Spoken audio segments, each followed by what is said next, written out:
Baik, ikhwatal Baik, iman, Ustaz. ana mulai ya. Bismillahirrahmanirrahim. Assalamualaikum warahmatullahi wabarakatuh. Innal hamdalillah nahmaduhu wa nasta'inuhu wa nastaghfiruh wa na'udzu billahi min shururi anfusina wa sayyiati a'malina. Man yahdihillahu fala mudilla lahu wa man yudlil fala hadiya lahu. Asyhadu an la ilaha illallah wahdahu la syarika lahu wa asyhadu anna Muhammadan abduhu wa nabiyyika Muhammad وعلى آله وصحبه ومن اهتدى بهديه إلى يوم القيامة. قال الله جل وعلا: يا أيها الذين آمنوا اتقوا الله حق تقاته ولا تموتن إلا وأنتم مسلمون. أما بعد. Ikhwatul iman, saudaraku fillah rahimani wa rahimakumullah. Alhamdulillah, segala puji bagi Allah Subhanahu wa taala, Ar-Rahmanur Rahim, yang memberikan kepada kita kesempatan, yang memberikan kepada kita waktu, usia, agar kita semakin bertafaqquh fid din, mempelajari ilmu agama, semakin mengenal Allah Subhanahu wa taala Rabb, satu-satunya yang berhak disembah hanyalah Allah Subhanahu wa taala dan tidak ada yang berhak disembah kecuali Dia. Dan kemudian kita berusaha untuk mengamalkan dari ilmu ini, berusaha untuk mensyukuri nikmat Islam dan iman yang Allah berikan kepada kita semuanya. Ikhwatul iman, saudaraku fillah rahimani wa rahimakumullah. Di kesempatan sebelumnya, ketika kita masih membahas tentang ummus sunnah atau induk dari sunnah-sunnah Nabi Shallallahu Alaihi Wasallam, yaitu hadits Jibril ini, kita telah membahas tentang rukun iman yang 6 dan masih membahas tentang iman kepada Allah. Yang kesempatan ini kita masih melanjutkan tentang tema tersebut. Di dalam beriman kepada Allah, kita telah membahas pada kesempatan sebelumnya, tidak akan benar iman kepada Allah Subhanahu wa taala kecuali seseorang mengimani 4 hal, 4 perkara yang harus ada di dalam imannya kepada Allah Subhanahu wa taala. Yang pertama yaitu iman akan wujudnya Allah. Ya, beriman bahwa Allah ada. Kemudian yang kedua yaitu beriman bahwa Allah Maha Esa di dalam rububiyahnya, yaitu Allah Maha Pencipta, Maha Pengatur dan memiliki alam semesta. Kemudian yang ketiga, Allah Maha Esa di dalam uluhiyahnya, yaitu Allah satu-satunya berhak disembah dan diibadahi. Dan yang keempat, beriman bahwa Allah Subhanahu wa taala memiliki nama-nama yang baik dan sifat-sifat yang agung dan mulia. Dan nama dan sifat Allah sesuai dengan kemahaagungan dan kemahamuliaan Allah Subhanahu wa taala tidak serupa dengan siapapun dari makhluknya. 4 hal ini harus ada di dalam setiap orang yang menyatakan dirinya beriman kepada Allah Subhanahu wa taala. Ketika imannya kepada Allah Subhanahu wa taala tidak mencakup 4 perkara ini, maka imannya kepada Allah adalah iman yang cacat. Ada cacat yang menyebabkan dia bisa kufur, keluar dari dinul Islam, ada yang belum sampai kepada derajat kufur. Jadi sebelum sampai derajat kufur seperti apa? Seperti mengimani sebagian sifat dan menolak sebagian sifat. Sehingga keyakinan para ulama ahlus sunnah wal jamaah bahwa mereka tidak mengkafirkan firqah-firqah, pemikiran-pemikiran yang menyimpang yang mereka ini menerima sebagian sifat Allah dan menolak sebagian sifat Allah Subhanahu wa taala dengan dalih takwil dan yang lain sebagainya. Ikhwatul iman rahimani wa rahimakumullah. Juga kita telah membahas pada kesempatan sebelumnya bahwa iman akan wujudnya Allah, bahwa Allah ada, itu bisa kita buktikan dengan 4 dalil. Dalil yang pertama adalah dalil fitrah, dan kita telah bahas ini. Dalil yang kedua adalah dalil akal. Dalil ketiga adalah dalil syariat. Dalil yang keempat adalah dalil panca indera. Dalil fitrah telah kita bahas. Bahwa fitrah manusia pada hakikatnya adalah beriman kepada Allah, atau beriman kepada Tuhan yang menciptakan alam semesta. Fitrah meyakini akan hal itu. Ya, sehingga sampai ada satu ungkapan, anak lupa, ada ungkapan berbahasa Inggris mengatakan, ketika seseorang berada di sarang serigala, maka dia tidak akan pernah menjadi ateis. Ya, tidak ada ateis di dalam sarang serigala. Karena dalam kondisi yang terdesak seperti itu, dia akan memanggil nama Tuhan, memanggil nama Allah Subhanahu wa taala. Juga telah disampaikan pada kesempatan sebelumnya terkait dengan sejarah peradaban manusia yang tidak ada seorang pun ya manusia yang terlahir ateis. Ya, tidak ada peradaban manusia yang mewakili peradaban ateisme. Sehingga setiap peradaban yang pernah ditemukan dalam fakta sejarah, selalu di dalam peradaban-peradaban tersebut ada tempat-tempat pemujaan. Dan ini menunjukkan bahwa ateisme tidak punya tempat di dalam sejarah manusia. Ya, ateisme tidak punya tempat di dalam sejarah manusia. Ini fitrah. Akal. Kita telah membahas secara akal, ikhwatal iman rahimani wa rahimakumullah, dengan mencoba meminjam beberapa kaidah akal yang bisa kita manfaatkan. Itu yang pertama, bahwa sesuatu yang tidak ada mustahil menciptakan yang ada dengan kita melihat segala benda, barang apapun yang kita lihat. Kemudian yang kedua adalah sesuatu yang tidak memiliki, bagaimana dia bisa memberi, ya, dengan adanya kehidupan, dan kehidupan itu ya makhluk hidup yang memiliki kehendak, penglihatan, pendengaran, nyawa, dan yang lain sebagainya. Mustahil dengan segala kelengkapan yang ada ini, dia ada kehendak, dia ada penglihatan, pendengaran, ada akal, ada nyawa, dan yang lain sebagainya, tercipta begitu saja, tiba-tiba dari sesuatu yang tidak memiliki kehidupan, tidak memiliki kehendak, tidak memiliki penglihatan dan pendengaran, tidak punya nyawa, dan yang lain sebagainya. Bagaimana bisa? Dia tidak punya itu semuanya, namun menciptakan makhluk dengan segala kelengkapan-kelengkapan ini. Kemudian yang ketiga, kita mencoba bertafakur dan bertadabbur, memikirkan tentang sebagian makhluk ciptaan Allah Subhanahu wa taala, bahwa dengan memikirkan makhluk, maka itu menunjukkan kepada kita sebagian dari sifat Sang Khalik yang mencipta. Ya, dengan memikirkan makhluk menunjukkan sebagian dari sifat Al-Khaliq. Kita mencoba melihat bagaimana yang menciptakan kita ini adalah Maha Hakim, Maha Bijaksana. Bagaimana menempatkan postur struktur tubuh ini dengan sempurna. Ya, dan kemudian bagaimana mengatur segala alam semesta ini dengan mata rantai makanannya, ya, menunjukkan bahwa yang menciptakan kita adalah Ar-Razzaq, yang maha memberi rezeki. Kemudian juga antum melihat dari contoh yang kita bahas pada kesempatan sebelumnya, terkait tentang bagaimana tumbuhnya biji yang ada di bawah tanah. Dia tidak independen, biji itu bisa tumbuh begitu saja. Dia butuh air, dia butuh tanah, dia butuh sinar matahari. Dan sinar matahari itu adalah benda yang sedemikian jauhnya dari muka bumi. Dan ini semuanya berkesinambungan satu dengan yang lainnya. Yang mengindikasikan apa? Yang mengindikasikan bahwa yang menciptakan bebijian, yang menciptakan air, yang menciptakan tanah, yang menciptakan udara, oksigen dan karbon dioksida, dan yang menciptakan matahari dengan sinarnya, dan meletakkan bumi di tempatnya, memutar bumi di rotasinya siang dan malam, adalah satu pencipta. Mustahil yang sedahsyat dan sehebat ini, yang saling berkesinambungan satu dengan yang lainnya. Bagaimana kehidupan yang ada, kehidupan yang paling kecil di muka bumi, sangat bergantung dengan makhluk yang ratusan ribu atau mungkin jutaan kilo dari kita. Ini mustahil diciptakan dari dua entitas yang berbeda, ya, dua Tuhan yang berbeda. Ini menunjukkan dia adalah Maha Esa, Maha Satu. Ya, jika pencipta matahari bukanlah pencipta bebijian dan yang lain sebagainya, tidak akan seperti ini mekanismenya. Nah, ikhwatal iman rahimani wa rahimakumullah, meminjam beberapa kaidah-kaidah akal ini, ya, kita akan menyadari akan bahwa Allah itu ada, dan menyadari akan sebagian dari sifat-sifatnya. Ya, Allah Maha melihat, Allah Maha mendengar. Buktinya bahwa makhluk yang Allah ciptakan, Allah berikan penglihatan dan pendengaran. Allah berikan pendengaran, Allah memberikan penglihatan kepada mereka. Allah Al-Alim, Maha mengetahui, Al-Khabir, Maha mengetahui segala sesuatu dengan terperinci. Sehingga dengan itu Allah Subhanahu wa taala menetapkan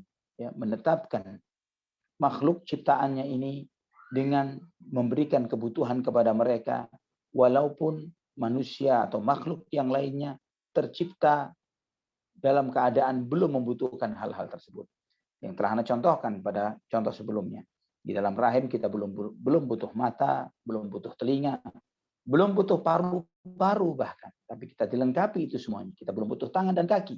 Tapi karena yang menciptakan, kita tahu bahwa kita membutuhkan itu semuanya, maka dengan demikian Allah Subhanahu wa taala mempersiapkan kita. Demikian pula dalam cangkang telur seekor burung atau ayam dan yang lainnya tidak membutuhkan mata, kaki, sayap dan lain sebagainya. Namun yang menciptakannya Maha tahu bahwa mereka membutuhkan itu semuanya sebentar lagi setelah mereka menjalani fase kehidupan berikutnya. Ikhwatal iman rahimani wa rahimakumullah. Allah Subhanahu wa taala berfirman dalam surat At-Tur ayat 35, "Am khuliqu min ghairi syai'in am humul khaliqun?" Apakah mereka diciptakan dari sesuatu yang tidak ada? Ataukah mereka menciptakan diri mereka sendiri? Ini pertanyaan Allah Subhanahu wa taala. Bahwa seringkali sebagian orang yang dalam kondisi stres, ya, dalam kondisi galaunya, dia mengatakan, saya tidak minta saya ada kok, saya tidak minta saya diciptakan. Kenapa saya diciptakan? Ya, ketidakmintaan Anda untuk diciptakan, ketidaksadaran Anda, ketidaksadaran atas diri Anda sendiri bahwa Anda tidak menghadirkan diri Anda sendiri di muka bumi, menunjukkan bahwa kita bukan makhluk yang merdeka dan bebas. Ada kehendak yang jauh lebih hebat dari kita yang membuat kita yang tidak minta ada untuk menjadi ada di muka bumi. Ya, tidak berharap untuk tercipta di muka bumi, untuk terjadi dan tercipta di muka bumi. Dan yang menentukan kita terlahir dari orang tua yang bagaimana, di negeri yang seperti apa, di zaman yang bagaimana, dan ini tidak ada hak pilih bagi kita. Ya, kita tidak bisa memilih kenapa sih saya tidak diciptakan di zaman Nabi Muhammad SAW di kota Mekah, keturunan orang Arab dan yang lain sebagainya. Ya, kita boleh mengandai-andai, tapi andai-andai saja tidak lebih dari itu. Namun Allah Subhanahu wa taala menegaskan bahwa manusia mustahil tercipta dari sesuatu yang tidak ada. Dan kita menyadari bahwa kita tidak menciptakan diri kita sendiri. Di dalam Sahih Bukhari dan Muslim dari hadits Jubair bin Mut'im, ketika dia belum muslim. Ketika itu dia di Masjid Nabawi, di Masjid Nabi, dan dia mendengar Rasulullah SAW mengimami salat maghrib dan membaca surat At-Tur. Dan kemudian di antaranya, ya, di dalam surat At-Tur ini ayat 35 dan 36 Allah berfirman, "Am khuliqu min ghairi syai'in am humul khaliqun am khalaqus samawati wal ard bal la yuqinun." Apakah mereka tercipta dari sesuatu yang tidak ada? Atau mereka yang menciptakan diri mereka sendiri? Ataukah mereka yang menciptakan langit dan bumi? Mereka tidak yakin sama sekali. Kata Jubair bin Mut'im, "Kada qalbi an yatir." Hampir saja hatiku ini terbang. Ya, dia membayangkan ini luar biasa. Bagaimana Allah Subhanahu wa taala menunjukkan kepada kita tentang penciptaan langit dan bumi. Dan sudah juga Anda sampaikan pada kesempatan sebelumnya, pernah ada seorang muslim dari keluarga muslim dan menyatakan dirinya ateis dan kemudian mengajak dialog. Ya, kemudian Anda sampaikan kepada dia ketika dalam dialog itu dia mencoba melecehkan siapa menciptakan langit dan bumi. Anda katakan Allah Subhanahu wa taala menciptakan langit dan bumi. Ya, dan kemudian dia melecehkan dengan menyebut nama-nama lain, dan Anda sampaikan coba kita buat fit and proper test ketuhanan. Ya, kita coba buat tes uji ketuhanan. Siapa-siapa yang layak jadi Tuhan dan siapa-siapa yang tidak layak. Bagaimana kita memberikan tes uji ini? Apa tolak ukurnya? Yang pertama, dia harus satu-satunya dan tidak ada tandingan. Ya, satu-satunya. Ya, dia tidak punya partner di dalam kekuasaan. Yang kedua, dia tempat bergantungnya segala sesuatu, namun dia tidak butuh terhadap apapun. Yang ketiga, dia tidak memiliki nasab dan silsilah, ya, nasab ke atas atau turunan ke bawah. Karena ketika dia memiliki nasab ke atas dan memiliki keturunan ke bawah, artinya dia mengalami proses regenerasi dan artinya ada batasnya, bukan yang maha permulaan dan maha akhir, al-awwal wal akhir. Dan yang keempat adalah, ya, 4 syarat yang keempat yang terakhir adalah bahwa tidak ada satupun yang setara dan selevel dengannya. Ini standar yang akhirnya standar kelayakan ketuhanan itu kita ambil dari surat Al-Ikhlas. Qul huwallahu ahad, Allahus samad, lam yalid wa lam yulad wa lam yakul lahu kufuwan ahad. Ya, katakanlah bahwa Allah itu esa, Allah tempat bergantungnya seluruh makhluk. Allah tidak beranak dan tidak diperanakkan, dan tidak ada satupun yang setara dengannya. Silahkan buat listing yang banyak, siapapun Anda masukkan namanya, siapa-siapa yang pernah mengklaim dirinya sebagai Tuhan, siapa yang memiliki kelayakan untuk memiliki kelayakan oleh memenuhi 4 syarat ini, yaitu checklistnya. Nah, mereka tidak akan menemukan ini kecuali pada satu zat, yaitu Allah Subhanahu wa Ta'ala. Tidak ada yang lain. Kemudian ikhwatal iman, dari 3 dalil ini, maksudnya dari 3 kaidah dalil akal yang tidak akan mungkin menciptakan yang ada. Kemudian yang tidak memiliki sesuatu bagaimana bisa memberi. Kemudian yang ketiga memikirkan objek ciptaan atau makhluk ciptaan menunjukkan sebagian dari sifat sang pencipta, karena memang yang bisa kita buktikan dan tunjukkan hanyalah sebagian dari sifat itu. Jika kita ingin lebih kenal lebih dekat dengan siapa si pencipta itu, maka butuh informan, butuh seorang yang memberikan informasi dengan lebih benar kepada kita tentang si pencipta. Contoh misalnya gadget yang antum pakai saat ini. Kita bisa memikirkan sebagian dari sifat si pencipta pembuat gadget ini. Ya, dia seorang ahli dalam IT, dia ahli dalam teknologi hardware, ya dia memiliki kemampuan begini dan begitu. Namun kalau ditanya tentang siapa sih namanya, orang mana sih, apa dia suka apa, dia tidak suka apa, ya, untuk tahu lebih detail tentang hal ini kita butuh informan, kita butuh seseorang yang memberikan informasi kepada kita siapa orang tersebut, ya, di mana dia tinggal, apa yang dia suka dan apa yang dia tidak suka. Demikian pula dengan Allah Subhanahu wa Ta'ala. Itulah kenapa akal itu hanya menjangkau sebagian. Akal ini hanya diberi kelengkapan oleh Allah Subhanahu wa Ta'ala untuk bisa mengarahkan dirinya kepada mencari kebenaran. Ya, diberi potensi untuk itu. Tapi untuk menyadari kebenaran itu secara utuh, dia tidak bisa dengan sendirinya dengan seperti itu. Dia butuh pembimbing, dia butuh yang mengarahkannya, butuh rasul, butuh utusan. Butuh rasul, butuh utusan. Ya, yang rasul atau utusan Allah Subhanahu wa Ta'ala ini yang memperkenalkan melalui wahyu yang diterimanya siapa yang menciptakan kita, apa maksud dan kehendaknya terkait dengan penciptaan diri kita di muka bumi, di mana dia berada, bagaimana sifat-sifatnya, apa yang dia perintah, yang dia cintai, dan apa yang dia larang dan dia benci. Ya, ini semuanya tidak akan bisa dijangkau oleh akal pikiran manusia. Ya, jadi sebagian akal, dengan dalil akal sebagian bisa kita capai, tapi keseluruhannya mustahil. Ya, kita tidak akan bisa menjangkau. Namanya saja kita tidak akan kenal jika tanpa wahyu. Nama Allah, bagaimana kita tahu tanpa wahyu? Mustahil. Kedua, terkait dengan apa yang dia cinta dan dia benci.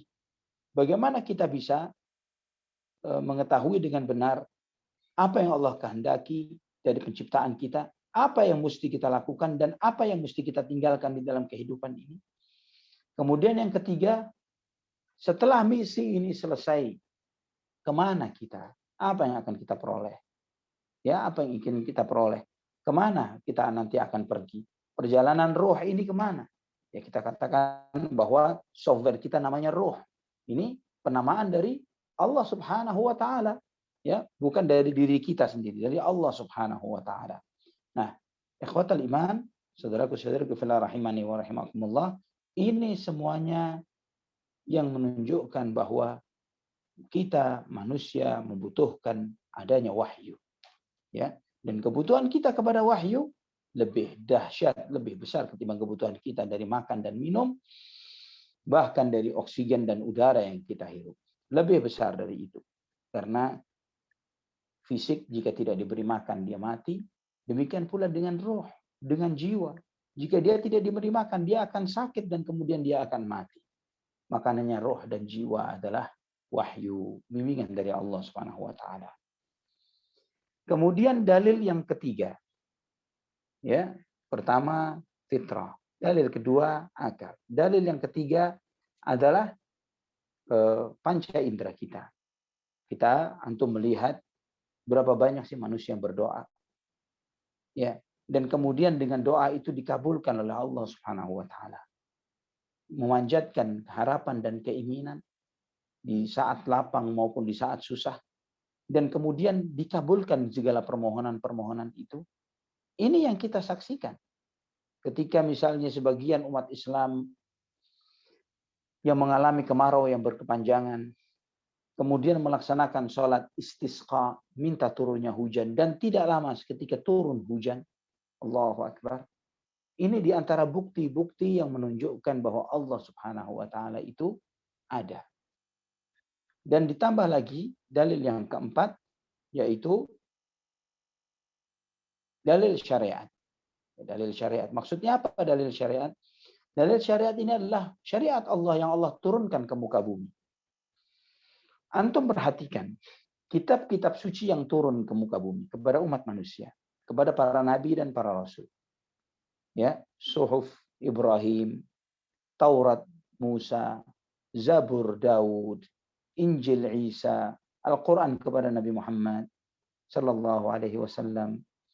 Ya, kita melihat ini semuanya. Dan bagaimana satu kitab suci dengan kitab suci yang lainnya saling berkesinambungan seperti satu estafet dari satu ke yang lainnya. Saling menyambung. Mengimani Allah Subhanahu wa taala sebagai Rabb, sebagai Ilah. Mengajarkan bahwa setiap pengemban kitab-kitab suci itu tidak pernah seorang pun di antara mereka yang mengklaim dirinya Tuhan untuk dipertuhankan. Kemudian bagaimana juga Nabi kita Muhammad Shallallahu Alaihi Wasallam mengimani nabi-nabi yang datang sebelumnya, padahal beliau dari Bani Ismail yang berbeda dengan nabi-nabi sebelumnya yang dari Bani Israel. Dalam kondisi Bani Israel merasa dirinya superior jauh di atas Bani Ismail. Tapi Nabi Shallallahu Alaihi Wasallam karena memang ini adalah bimbingan wahyu, bukan dari hawa nafsunya sendiri, beliau menyampaikan bahwa apa yang beliau terima sama seperti apa yang telah diterima oleh nabi-nabi sebelumnya. Oleh karena itulah Islam, kaum muslimin tidak akan benar keyakinannya, keimanannya jika ada satu nabi saja mereka tolak. Ya, beriman kepada semua nabi termasuk Nabi Muhammad SAW, tapi tidak mau beriman kepada Nabi Musa. Bukan muslim dia. Tidak beriman kepada nabi, semua nabi tapi tidak mau beriman kepada Nabi Isa alaihissalam. Bukan muslim dia. Dia akan menjadi muslim ketika dia mengimani seluruh nabi dan seluruh rasul. Ditambah lagi mukjizat yang Allah berikan dalam dalil syariat ini. Ya, mukjizat yang ada sebagai tanda kemahabesaran Allah Subhanahu wa taala.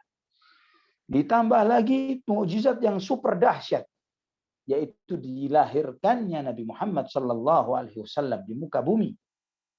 Dan beliau sallallahu alaihi wasallam membawa kitab suci yang abadi, Al-Qur'anul Karim. Ini di antara mukjizat yang tidak bisa dipungkiri.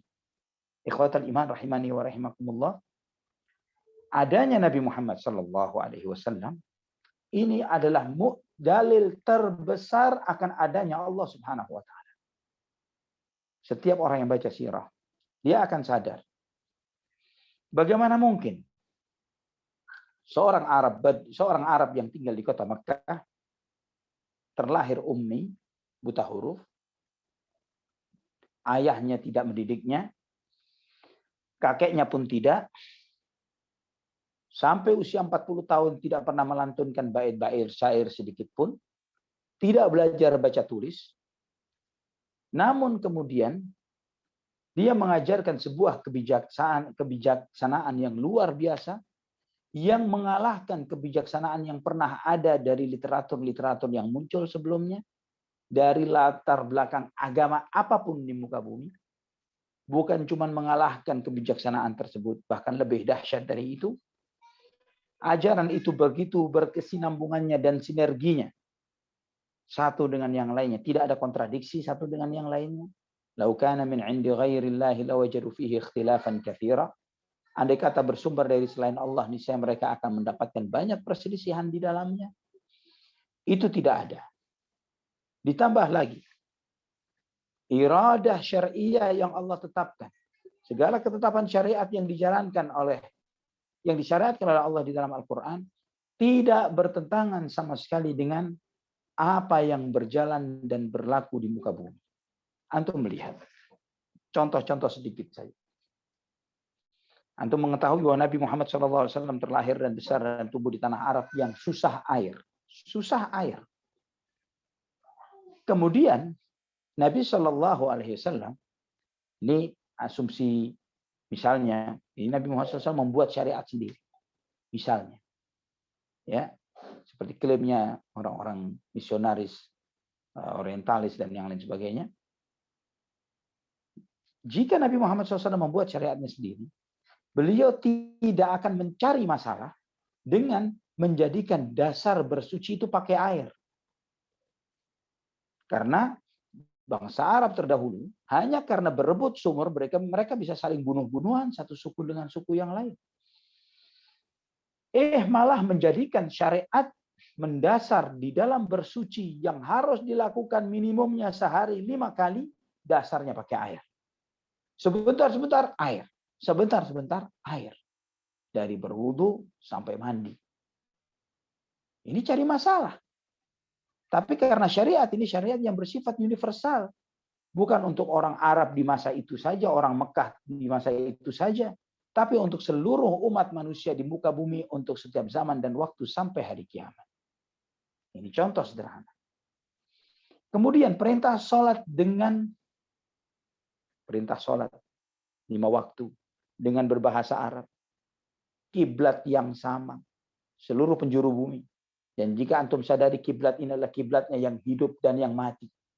Semua yang hidup dan yang mati di kuburan ini kaum muslimin menghadap kiblat yang sama. Bahasa yang sama dalam sholat. Antum tidak akan canggung ke negeri manapun. Jangan bicara suku. Negeri manapun kemudian masuk ke salah satu masjid dan ingin sholat. Ini baca apa ya? Bahasa apa ya? Ya, bagaimana start sholat dan bagaimana akhirnya. Antum tidak akan canggung. Tapi bagi agama sebelah, mereka tidak mudah untuk seperti itu. Ya, dia jangankan pindah negara, pindah kota atau suku tertentu saja mereka harus pilih dan pilih. Ya. Nah, ikhwatal iman rahimani wa rahimakumullah. Salat dengan segala aturannya, softnya, yang berhak menjadi imamnya, yang kemudian siapa yang berhak di soft terdepan? Apakah dia anak kiai? Ataukah dia keturunan nabi? Ataukah yang pertama kali datang?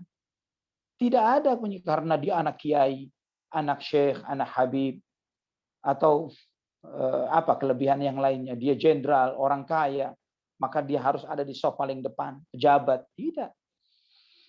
Siapapun dia, walaupun adalah janitor misalnya, tukang bersih, cleaning service di satu tempat, karena dia duduk pertama kali, dia datang pertama kali, dia duduk di belakang imam pertama kali, dia yang berhak di tempat itu, bukan yang lain.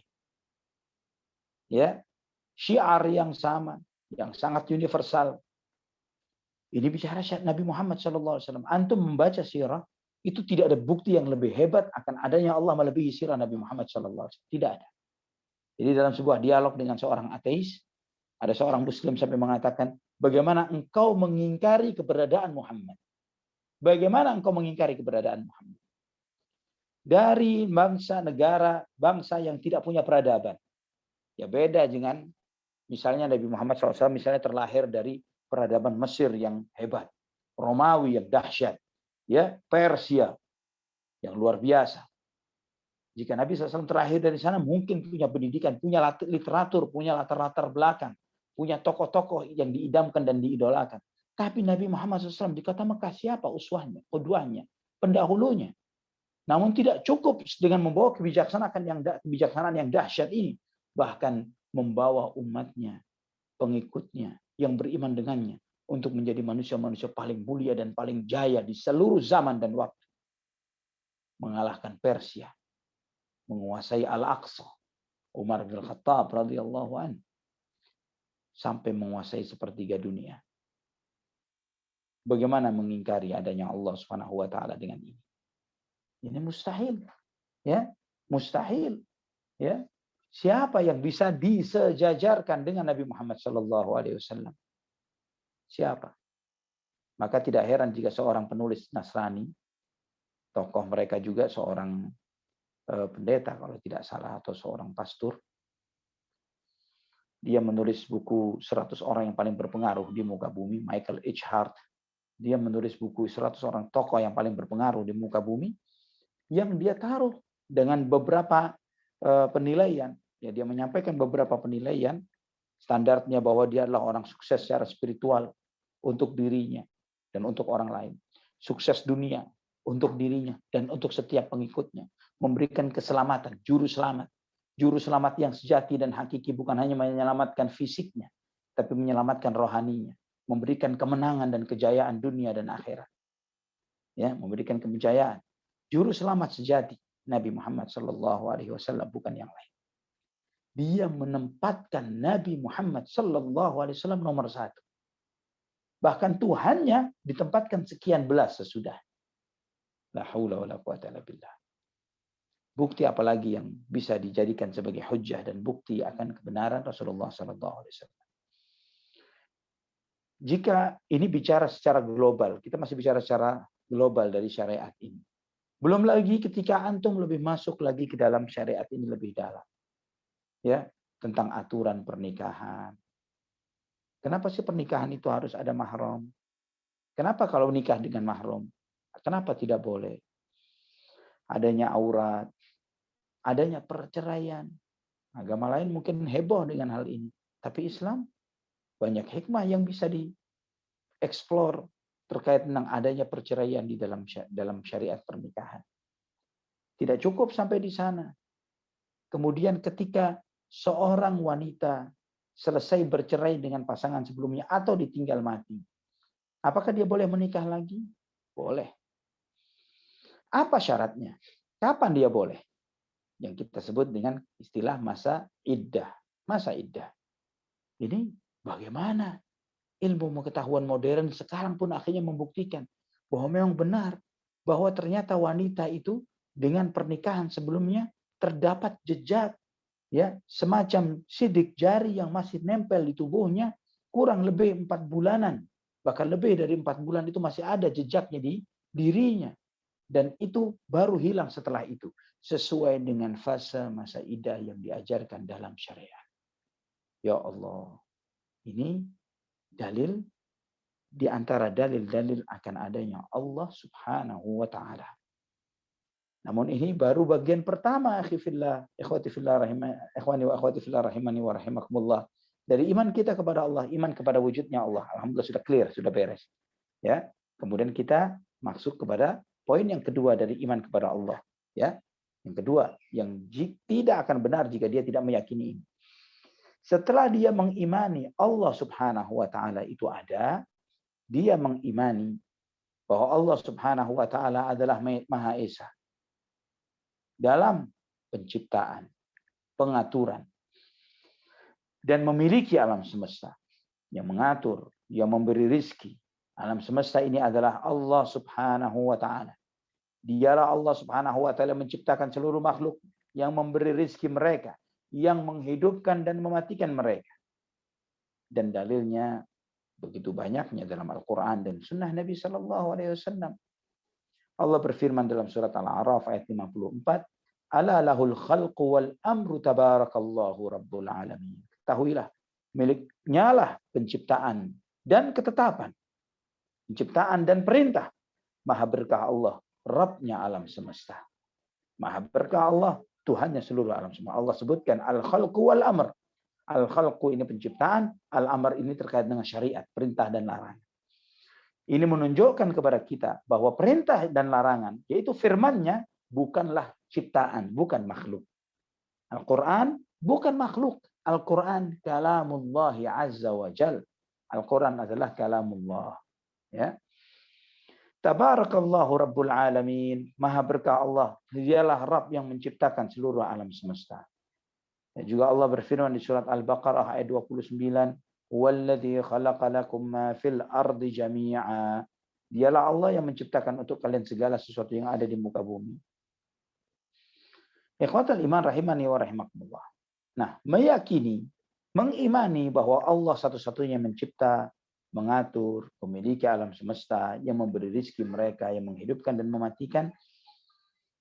Hal ini tidak dipungkiri oleh orang-orang kafir Quraisy.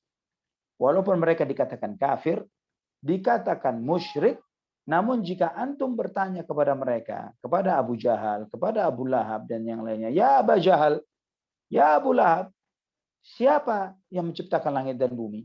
Siapa yang menghidupkan dan mematikan? Siapa yang membalik siang dengan malam dan malam dengan siang? Mereka akan menjawab, Allah Subhanahu wa Ta'ala. Di dalam surat Al-Ankabut ayat 61 Allah berfirman, وَلَئِنْ سَأَلْتَهُمْ مَنْ خَلَقَ السَّمَاوَاتِ وَالْأَرْضَ وَسَخَّرَ الشَّمْسَ وَالْقَمَرَ لَيَقُولُنَّ اللَّهُ. Jika engkau bertanya kepada mereka, siapa yang menciptakan langit dan bumi? Siapakah yang menundukkan matahari dan bulan? Maka mereka akan menjawab, Allah Subhanahu wa Ta'ala. Bahkan di dalam surat Al-Mu'minun dari ayat 84 sampai 89. Qul limanil ardu wa man fiha in kuntum ta'lamun. Sayaquluna lillah. Qul afala tadhakkarun. Qul man rabbus samawati as-sab'i wa rabbul 'arsyil 'azim. Sayaquluna lillah. Qul afala tattaqun. قل من بيده ملكوت كل شيء وهو يجير ولا يجار عليه إن كنتم تعلمون سيقولون لله قل فأنا تسحرون. Tanyakan kepada mereka, siapa yang memiliki bumi dan semua yang ada di dalamnya jika kalian mengetahui? Sayaquluna lillah. Mereka akan mengatakan milik Allah. Mereka akan menjawab milik Allah. Maka jawab kepada mereka, afala tadhakkarun? Kenapa kalian tidak ingat, tidak mengambil pelajaran? Tanyakan kepada mereka, siapakah Rabb yang menciptakan 7 lapis langit dan Tuhannya arsy yang besar, yang menciptakan arsy? Sayaquluna lillah. Mereka akan berkata milik Allah. Afala tattaqun? Kenapa kalian tidak bertakwa? Tanyakan kepada mereka, siapakah yang di tangannya kerajaan segala sesuatu dan dia maha melindungi dan tidak ada satupun yang bisa dilindungi darinya? Jika kalian mengetahui, maka mereka akan mengatakan milik Allah. Fa'anna tusharun. Maka bagaimana kalian bisa seperti orang yang disihir? Maka saudaraku fillah rahimani wa rahimakumullah, kita harus sadar apa yang dipercayai oleh orang-orang musyrikin Quraisy tersebut tentang Allah Subhanahu wa Ta'ala adalah pengakuan. Ya, pengakuan, pembenaran bahwa Allah lah yang mencipta, mengatur, memiliki, menghidupkan, mematikan, dan yang lain sebagainya. Hanya Allah. Tapi bukan berarti mereka kenal Allah Subhanahu wa Ta'ala. Ya, bukan ma'rifah, tapi hanya pengakuan. Jika pengakuan ini timbul dari ma'rifah, dari kenal kepada Allah Subhanahu wa Ta'ala, akan melahirkan cinta. Akan melahirkan cinta. Akan melahirkan pujian kepada Allah Subhanahu wa Ta'ala. Akan melahirkan syukur kepada Allah Subhanahu wa Ta'ala. Akan melahirkan tauhid yang berikutnya, tauhid uluhiyah. Namun karena mereka hanya sampai pada tahap mengakui, maka mereka hanya berhenti sampai di situ saja. Sebagian kita karena melihat bahwa orang-orang musyrikin Quraisy, mereka percaya bahwa mereka percaya akan tauhid rububiyah. Sehingga ketika kita mengkaji tauhid rububiyah ini, kita stop berhenti sampai di situ. Kita stop berhenti sampai di situ dan tidak memanfaatkan ini untuk menumbuhkan iman kita semakin kuat agar kita semakin ma'rifah dan kenal kepada Allah Subhanahu wa Ta'ala. Ini kesalahan sebagian dari kita. Yang mestinya kita harus menyertakan zikir dan fikir. Sebagaimana di akhir surat Ali Imran, inna fi khalqis samawati wal ardi wa ikhtilafil laili wan nahari la ayatin liulil albab. Sesungguhnya dalam penciptaan langit dan bumi dan bergantian antara siang dan malam merupakan tanda-tanda kebesaran Allah Subhanahu wa Ta'ala, menunjukkan bukti tanda kebesaran Allah bagi orang-orang yang memiliki hati nurani. Siapa mereka? Alladzina yadhkuruna Allah qiyaman wa qu'udan wa 'ala junubihim ويتفكرون في خلق السماوات والأرض ربنا ما خلقت هذا باطلا سبحانك فقنا عذاب النار. Mereka yang berzikir, menyebut nama Allah, mengingat Allah ketika berdiri, ketika duduk, ketika berbaring, dan mereka bertafakkur, memikirkan penciptaan langit dan bumi. Dan mereka berkata, wahai Rabb kami, tidak ada yang kau ciptakan ini sia-sia. Maha suci engkau dan jauhkan kami dari api neraka. Zikir dan fikir. Berzikir kepada Allah dan bertafakkur, memikirkan penciptaan langit dan bumi. Ini kunci kebahagiaan. Karena kunci kebahagiaan hati semakin kenal Allah. Bagaimana kenal Allah?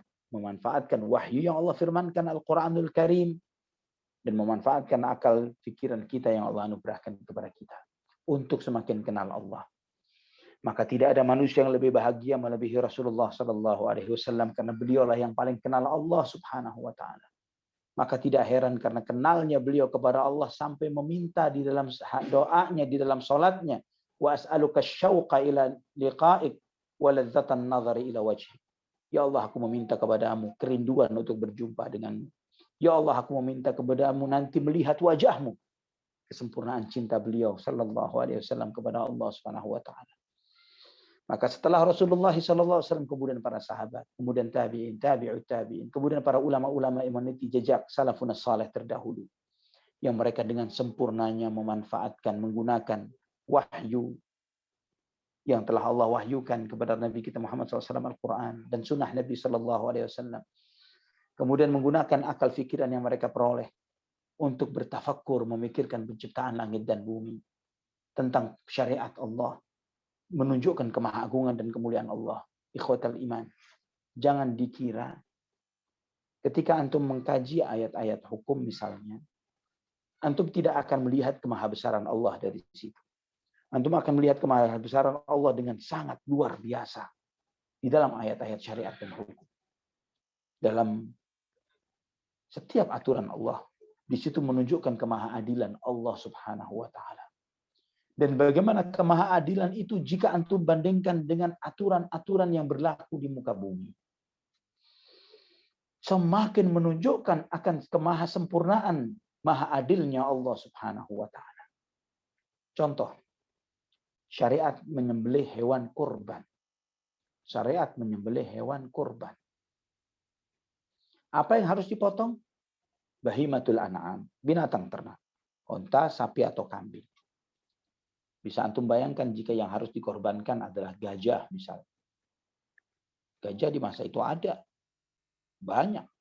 Bahkan ada pasukan gajah. Tapi bagaimana jika syariatnya adalah menyembelih gajah? Maka Greenpeace, pecinta lingkungan, akan teriak-teriak kepada PBB untuk menggugat umat Islam yang telah melakukan pembasmian dan pembantaian massal terhadap etnis gajah. Gajah akan punah. Tidak diapa-apain saja punah atau hampir punah. Ya. Nah, bagaimana dengan kambing? Sapi. Kambing ini binatang yang paling berkah di antara binatang yang paling berkah yang disebutkan oleh para sahabat radhiyallahu anhum ajma'in. Peliharaan para nabi, para rasul. Dan binatang yang berkah. Dipotong jutaan ekor tiap tahun, tapi tidak ada informasi bahwa kambing populasinya hampir punah. Bicara Idul Kurban saja. Tidak bicara ada akikah, tidak bicara ada orang jual sate, kambing guling, dan segala menu yang antum doyan dari menu daging kambing. Ya. Ini jika yang menyampaikan syariat penyembelihan hewan kurban bukan yang menciptakan kambing, tidak akan sinergi, tidak akan ketemu. Ya, bisa jadi disuruh nyembelih kambing tapi kambingnya nggak ada. Ini sudah punah 2-3 abad yang lalu, sudah punah. Sudah 1400 tahun disembelihin terus. Tiap tahunnya hampir sejumlah populasi di masa haji saja berapa ratus ribu, bisa sampai juta di tanah Mekah dan sekitarnya. Belum lagi di muka bumi. Belum lagi jika ada satu keluarga menyembelih 2, 3 dan sebagainya. Allahu Akbar. Namun ini tidak terjadi. Ini sebagian contoh saja. Belum lagi contoh syariat yang lainnya. Taharah, bersuci, mandi. Termasuk juga ketika setelah misalnya junub. Dan lain sebagainya. Ya Allah. Bagaimana di luar Islam mereka tidak mengetahui setelah mereka berhubungan dengan pasangannya. Apa yang harus mereka lakukan. Tapi umat Islam. Dengan istinjanya, khitannya. Ya Allah, subhanallah. Semakin antum bertafakkur tentang penciptaan. Tentang syariat Allah subhanahu wa ta'ala. dan bagaimana dikaitkan dengan penciptaan langit dan bumi, penciptaan diri kita, keberadaan kita sesama manusia dan lain sebagainya. Subhanallah. Kenapa? Misalnya contoh yang lain lagi, syariat dilarangnya pergaulan sejenis, ya, LGBT. Kenapa diharamkan? Kenapa sangat dilaknat dan dikutuk? Di samping merusak tatanan kehidupan manusia, ya, merusak tatanan kehidupan manusia, dan kita harus sadar, ikhwani wa akhwati fillah rahimani wa rahimakumullah, bahwa di antara godaan syaitan adalah memunculkan orientasi seksual yang menyimpang. Yang ketika misalnya mereka penganut LGBT ini menuntut untuk diakui keberadaan dan haknya, maka tidak akan lama sesudah itu para pecinta-pecinta lintas jenis, ya, manusia dengan binatang, akan minta haknya. Bisa jadi dengan benda. Ada orang yang asik tertarik dengan sandal, ya, yang tidak kuat melihat kendaraannya, motornya misalnya, yang tidak kuat dengan benda. Mereka akan minta hak diakui supaya dikeluarkan surat nikah, sertifikat nikah, telah menikah dengan meja kantornya misalnya, ya, atau dengan motor atau mobilnya, sebagaimana pasangan sejenis minta diakui keberadaannya seperti itu. Ketika mereka mengatakan itu tidak pantas, yang apa yang membuat ini menjadi pantas? Ikhwatal iman rahimani wa rahimakumullah. Ini juga contoh-contoh. Ya, misalnya ketika sebagian menyatakan bahwa kesetaraan gender dan yang lain sebagainya, laki wanita sama saja, tentang hak dan tanggung jawabnya dan lain sebagainya, terus mereka menyuarakan seperti itu. Tapi coba antum perhatikan ketika antum ke negeri-negeri kafir yang menyatakan kesetaraan gender, mereka masih memberlakukan toilet yang terpisah, tidak setara gendernya. Toilet laki-laki bukanlah toilet wanita dan demikian pula sebaliknya. Nggak fair mereka. Ya, kalau kesetaraan kenapa harus dipisah? Ya, banyak dalil-dalil logika yang mendukung kemahabenaran Allah Subhanahu wa taala. Nah, ikhwatal iman rahimani wa rahimakumullah. Jika seorang hamba semakin kuat tauhid rububiyahnya, akan semakin kuat tauhid uluhiyahnya. Ya, yang ketiga yang akan kita bahas nantinya. Semakin kuat tauhid rububiyahnya, semakin kuat dia bertafakkur memikirkan penciptaan langit dan bumi dan hakikat segala sesuatu, ditambah didukung dengan tafakkur terhadap syariat Allah Subhanahu wa taala, maka akan semakin kuat tauhid uluhiyahnya dan peribadatan, penghambaan dan peribadatan dia kepada Allah Subhanahu wa taala. Maka itulah kenapa Allah Subhanahu wa taala mengaitkan tauhid rububiyah dengan tauhid uluhiyah. Misalnya di dalam surat Al-Baqarah ayat 21. Ya ayyuhan nasu ubudu rabbakumul ladzi khalaqakum walladzina min qablikum la'allakum tattaqun. Wahai manusia, sembahlah Rabb kalian. Sembahlah Tuhan kalian yang telah menciptakan kalian dan menciptakan orang-orang sebelum kalian supaya kalian bertakwa. Allah tidak berfirman, wahai manusia sembahlah Allah. Tapi coba sembahlah siapa yang telah menciptakan dirimu. Siapa yang menciptakan bapakmu, ibumu, nenek moyangmu. Siapa yang menciptakan dia. Ketemu siapa, sembah dia. Sembah dia supaya kalian benar di dalam beribadah kepadanya. Setelah ketemu dengan tauhid rububiyah, yaitu kembali kepada Allah Subhanahu wa taala satu-satu yang mencipta dan seterusnya, baru kemudian muncullah tauhid uluhiyah, yaitu la ilaha illallah. Nah, ikhwatan iman, jika kita benar di dalam ma'rifatullahnya benar, maka itulah yang akan menyelamatkan kita dunia dan akhirat. Ketika kita masuk ke dalam kubur kita, ketika kita ditanya, man rabbuk, siapa Tuhanmu? Ketika kita kenal Allah dengan benar, kita tahu Allah satu-satu, dia ada, meyakini bahwa dia satu-satunya Rabb yang berhak, satu-satunya Rabb yang menciptakan langit dan bumi. Dialah satu-satunya ilah yang berhak disembah. Dialah yang memiliki nama-nama yang baik dan sifat-sifat yang agung dan mulia. Dengan ma'rifah yang benar akan Allah Subhanahu wa taala, maka seorang hamba akan tegar dan tegas menjawab Rabbi Allah. Tuhanku adalah Allah Subhanahu wa taala.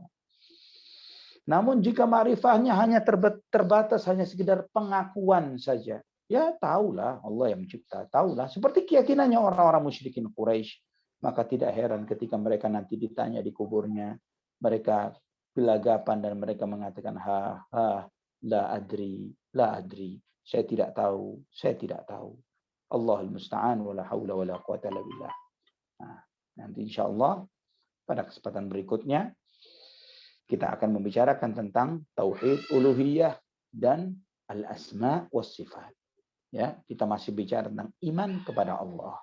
Walillahil hamdu wal minnah. Tafadhal akhna Abu Rafiq. Barakallahu fikum. Wafiq, barakallahu Ustaz. Syukran jazakumullah khairan atas ilmu dan nasihatnya. Alhamdulillah kita sudah mempelajari bersama-sama lanjutan dari Arba'in Nawawi di hadis kedua ini. Selanjutnya akan masuk ke sesi tanya jawab. Untuk pertanyaan-pertanyaan boleh raise hand langsung di Clubhouse ataupun di Zoom. Dan untuk teman-teman yang mau bertanya via chat bisa di back channel, bisa ditujukan kepada Akh Agung untuk di Clubhouse karena nanti insya Allah Akh Agung akan membacakan, akan bantu untuk membacakan juga di kolom chat Zoom. Baik, sepertinya udah ada penanya nih Ustadz dari kolom chat di back channel. Akh Agung mohon bantuannya untuk membacakan. Tafadhol Akh Agung. Assalamualaikum warahmatullahi wabarakatuh Ustadz. Ini pertanyaan pertama dari Akhi Mahendra Abu Medina. Bismillah, Afwan bertanya, fadilah puasa Asyura yang menghapuskan dosa 1 tahun yang lalu, apakah ini menghapuskan juga dosa-dosa besar? Syukron. Demikian pertanyaan pertama, Ustaz. Baik, terkait tentang puasa Asyura. Jadi disebutkan Nabi SAW dalam hadis Sahih Muslim bahwa itu menghapuskan dosa setahun yang lalu. Apakah ini menghapuskan dosa besar? Al-Imam An-Nawawi rahimahullah menjelaskan bahwa yang dihapuskan dari seperti puasa Asyura, puasa Arafah, dan yang lain sebagainya adalah dosa-dosa kecil, bukan dosa-dosa besar. Karena dosa-dosa besar menuntut adanya taubatan nasuha. Tanpa taubatan nasuha, maka tidak akan diterima taubatnya. Harus dengan taubatan nasuha. Maka Imam Nawawi rahimahullah kemudian menjelaskan. Pertama, jika seseorang dia tidak melakukan, kebetulan misalnya orang yang sangat soleh, tidak punya dosa besar, tidak punya dosa kecil, dia melakukan puasa Asyura. Apa yang dia peroleh? Karena tidak menghapuskan dosa. Ya, tidak ada dosa yang dihapuskan. Maka yang dia peroleh adalah kenaikan derajat, kemuliaan di sisi Allah Subhanahu wa taala. Kemudian kedua, jika terdapat dosa-dosa kecil, maka itu akan menghapuskan dosa-dosa kecil tersebut. Yang ketiga, jika tidak ada dosa-dosa kecil, adanya dosa besar. Bagaimana statusnya? Maka itu akan meringankan hukuman dari dosa-dosa besar tersebut. Wallahu a'lam bishawab. Itu penjelasan Imam Nawawi rahimahullah di dalam syarah Muslimnya. Wallahu a'lam.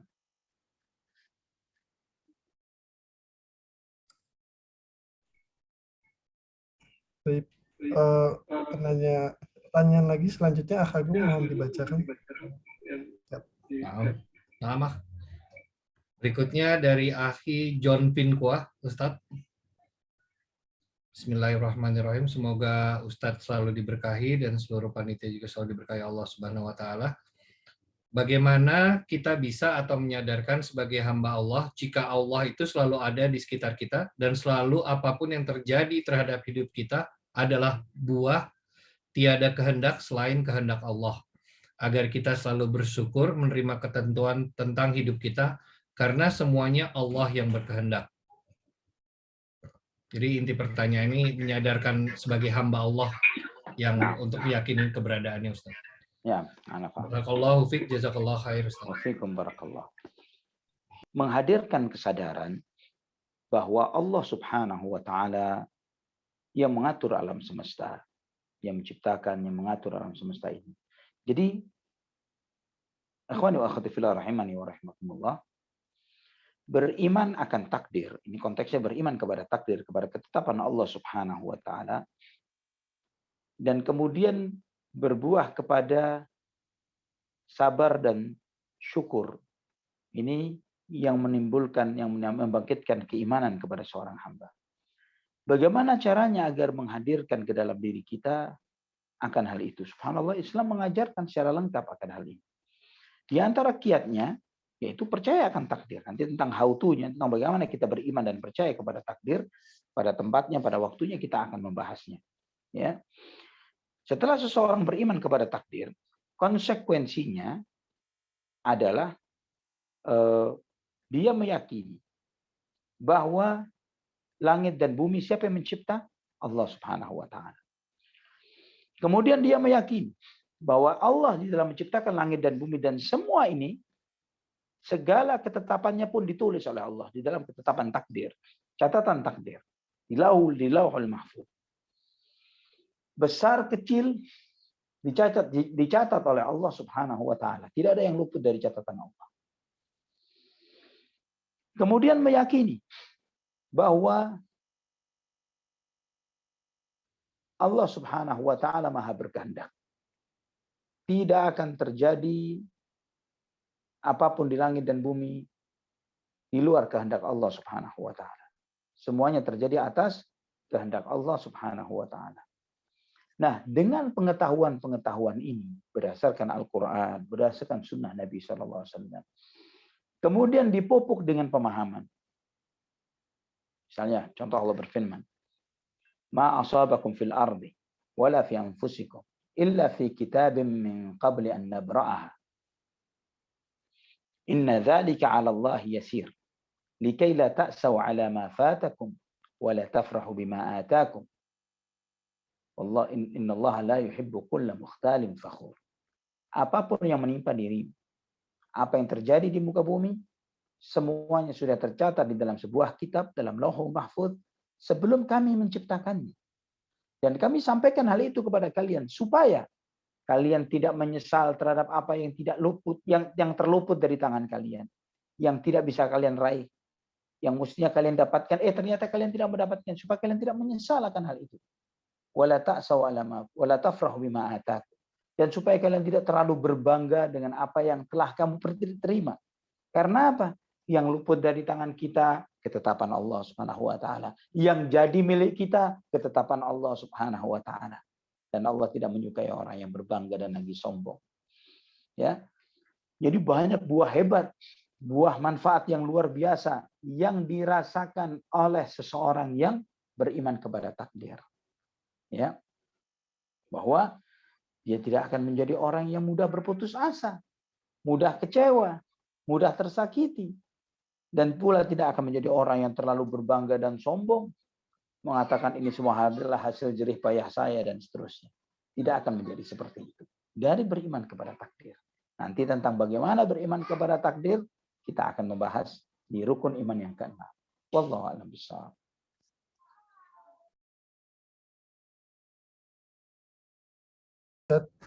Selanjutnya ada penanya langsung di Clubhouse, insya Allah. Mohon untuk penanya langsung, khususnya akhwat tidak melembutkan suara.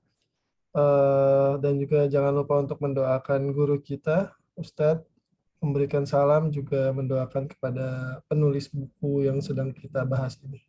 Tafadhol.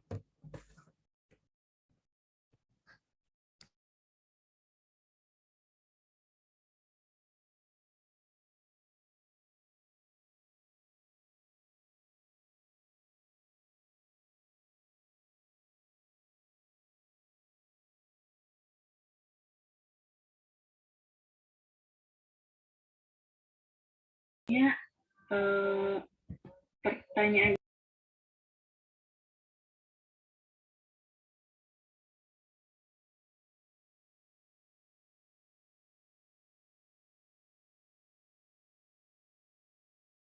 dan setiap hambanya sejatinya diminta untuk beribadah, berikhtiar, dan berbuat kebaikan semasa hidupnya. Namun saya masih bingung dengan ayat pada surah Al-Insyiqaq ayat 25 dan At-Takwir ayat 29 yang menyebutkan dan sesungguhnya mereka dimasukkan ke dalam surga oleh Allah Subhanahu wa taala hanyalah semata-mata berkat karunia dan rahmat-Nya, bukan karena amal perbuatan yang telah mereka kerjakan.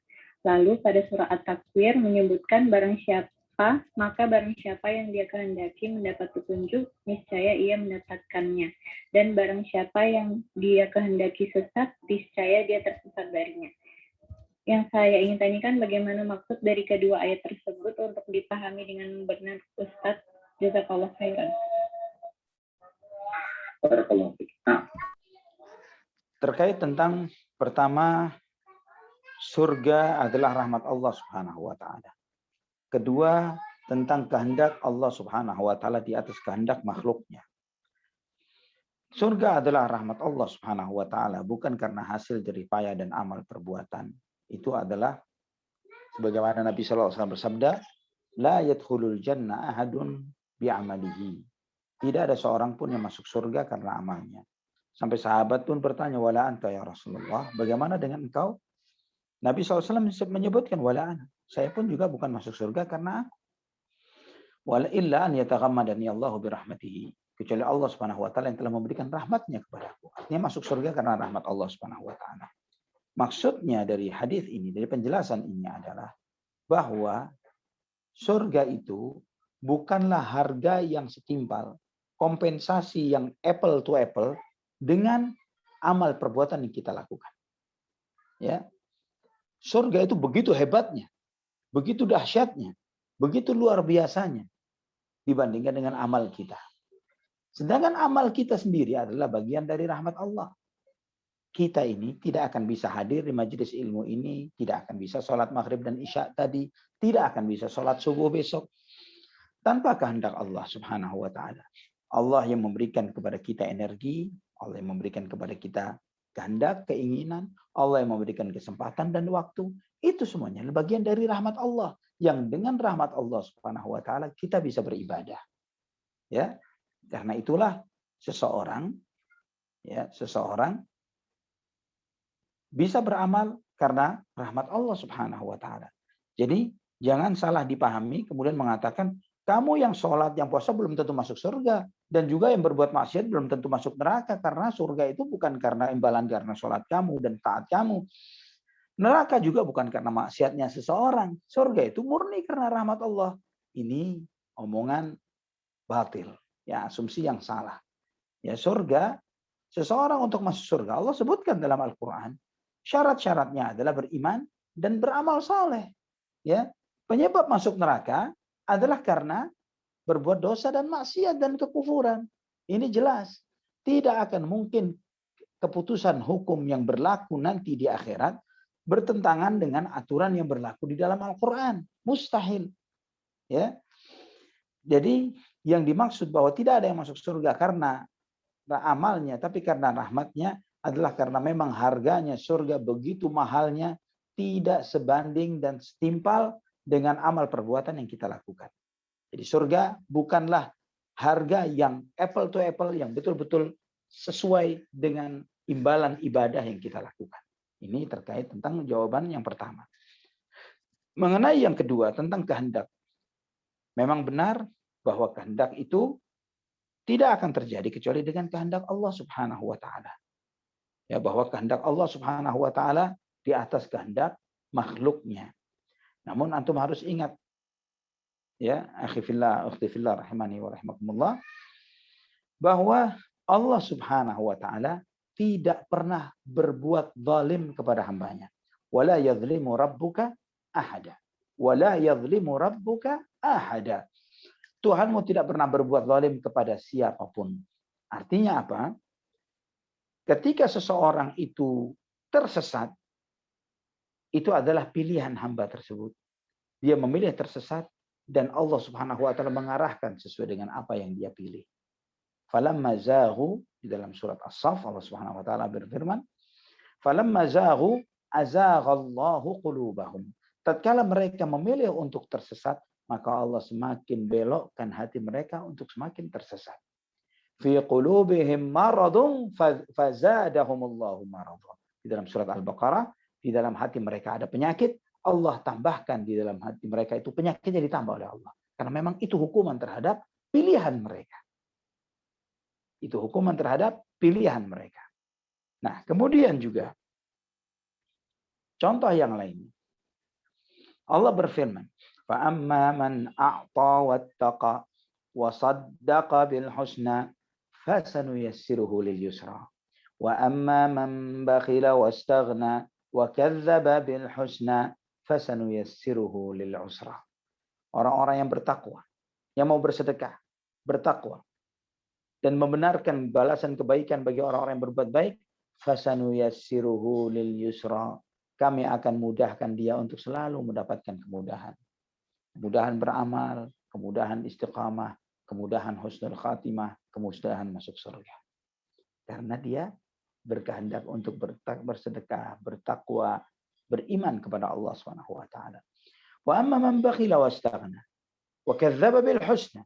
Adapun orang yang kikir, yang tidak merasa tidak butuh kepada Allah Subhanahu wa taala, tidak butuh terhadap agama, tidak butuh terhadap syariat, dan mendustakan janji kebaikan bagi orang yang berlaku baik, fasanuyassiruhu lil usra. Maka kami akan mudahkan dia untuk mendapatkan kesusahan. Dimudahkan untuk susah. Ini seiring dengan siapa yang Allah beri petunjuk, Allah akan berikan petunjuk kepadanya. Siapa yang Allah menjadikan dia sesat, maka dia akan disesatkan oleh Allah Subhanahu wa taala. Wallahu a'lam bishawab. Semoga jawaban ini bisa dimengerti. Barakallahu fiik. Barakallah. Semoga cukup jelas ya Ukhti jawaban dari Ustadz. Selanjutnya izin ada pertanyaan dari kolom chat di Zoom Ustadz. Nanti Akh Agung akan bantu untuk membacakan insya Allah. Tafadhol Akh Agung. Assalamualaikum warahmatullahi wabarakatuh. Ustadz, ini izin bertanya. Ini ada salah satu penanya yang sudah yang kebetulan pertanyaannya belum sempat dibahas di minggu lalu. Pertanyaan seperti berikut. Beberapa waktu yang lalu ada tante yang meninggal karena COVID dan Ana baru sempat melayat saat pemakaman. Sebelum jenazah sampai di makam, sepupu Ana meminta kita yang di makam untuk menyolatkan jenazah karena sebelumnya belum disolatkan. Tapi kita keluarga yang melayat hanya bisa sholat jenazah di kuburan pada saat jenazah berada di atas liang lahat. Apakah ini dibolehkan Ustadz? Karena sebelumnya ada sabda Rasulullah, janganlah sholat menghadap kubur dan janganlah duduk di atasnya. Apakah ini termasuk sholat jenazah? Dan apabila kita telah melaksanakan sholat tersebut karena lupa hadis Rasulullah, apakah kita akan berdosa? Demikian pertanyaan Ustadz. Jazakallah khair, barakallahu fiik Ustadz. Wafiq barakallah. Baik. Terkait menyolati jenazah di pemakaman, ini dilarang oleh Nabi Shallallahu Alaihi Wasallam. Ya, memang tidak boleh menyolati jenazah yang belum dimakamkan di pemakaman. Secara khusus ada larangan dari Nabi Shallallahu Alaihi Wasallam dan Syekh Al-Albani rahimahullah telah menguraikannya dengan detail di dalam kitab beliau Ahkamul Janaiz. Beliau menyampaikan bahwa di antaranya Nabi SAW melarang seseorang untuk menyolati walaupun sholat jenazah di pemakaman. Namun bagaimana? Apa yang harus terjadi ketika misalnya yang terjadi adalah seperti itu? Ada sunnah Nabi SAW, tapi bukan menyolati jenazah di pemakaman, tapi menyolati jenazah yang sudah dimakamkan. Ini yang dicontohkan oleh Nabi SAW terkait tentang seorang wanita yang menyapu masjid, ya. Dan kemudian meninggal dunia, tidak sampai kepada Nabi SAW informasinya. Kemudian Nabi SAW bertanya, di mana wanita ini yang biasa membersihkan masjid ini? Para sahabat mengatakan, dia sudah wafat ya Rasulullah. Kemudian Nabi SAW bertanya, kenapa kalian tidak memberitahukan kepada aku akan wafatnya dia? Ya, kemudian Nabi SAW minta ditunjukkan ke makamnya. Kemudian Nabi SAW ke makam wanita tersebut. Dan setelah sampai di makam wanita itu, maka Nabi SAW kemudian melaksanakan sholat jenazah seperti sholat jenazah di makam tersebut, ya di makam itu. Ini yang dilakukan oleh Nabi beserta para sahabatnya. Ini yang sunnah, yang tadi tidak sunnah. Ya, yang sunnah adalah melakukan ibadah sesuai dengan ketentuan Rasulullah Shallallahu Alaihi Wasallam. Jadi antum bisa melakukan dengan cara tadi, ya, dengan cara tadi, yaitu setelah jenazah dimakamkan baru dilakukan sholat terhadap makam tersebut. Mekanisme caranya sama seperti menyolati jenazah yang sedang di hadapan kita. Tapi melaksanakan sholat jenazah di pemakaman terhadap jenazah yang belum dimakamkan tidak ada tuntunannya, bahkan ada larangan dari Rasulullah Shallallahu Alaihi Wasallam. Nah, ketika antum lupa kemudian melakukan hal tersebut, apakah berdosa? Jawabannya tidak. Ya, karena berdasarkan firman Allah Subhanahu wa taala, yaitu sebuah doa yang Allah ajarkan di dalam Al-Qur'an, dan doa ini berdasarkan hadis Nabi sallallahu alaihi wasallam bahwa doa itu telah dikabulkan oleh Allah, yaitu Rabbana la tu'akhidna in nasina aw akhtana. Ya Allah, jangan Engkau hukum kami ketika kami lupa atau kami tidak sengaja. Ya, la tu'akhidna in nasina wa akhtana. Ya Allah, jangan Engkau hukum kami ketika kami lupa atau tidak sengaja. Dan doa ini sudah dikabulkan oleh Allah Subhanahu wa taala. Wallahu a'lam bishawab. Jazakallah khair Ustaz. Ini berikutnya Ana akan bacakan pertanyaan berikutnya dari Ikhwan Raihan Fadil di Zoom. Assalamualaikum Ustaz. Izin bertanya, apakah boleh jika terkena liur anjing kita menyucikan diri hanya menggunakan air dan sabun tanpa tanah? Dan jika baju yang terkena liur anjing, bagaimanakah mensucikannya? Terima kasih Ustaz. Barakallahu fiik. Wa fiik barakallah. Terkait tentang pakaian atau tubuh yang terkena air liur anjing, berbeda dengan periuk atau wadah yang terkena air liur anjing. Karena hadis Nabi idza walaghal kalbu fi ina'i ahadikum, dalam hadis tentang taharah membersihkan tahuru ina'i ahadikum idza walagha alaihi kalbu, bahwa cara membersihkan wadah salah seorang di antara kalian jika dijilat oleh anjing, maka hendaklah dibersihkan yang salah satunya menggunakan tanah. Itu terkait tentang wadah atau tempat. Tapi bagaimana dengan tubuh atau pakaian? Tidak harus menggunakan metode yang tadi. Tapi cukup dengan membersihkannya seperti biasa, yaitu dengan air dan sabun saja.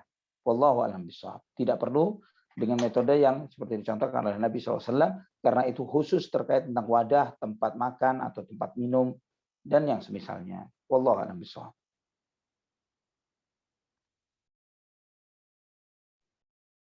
Terima kasih jazakallah khair Ustaz. Ana kembalikan ke Rama Abu Rafif. Tafadhol. Selanjutnya di back channelnya Bang Zul ada pertanyaan Ustadz.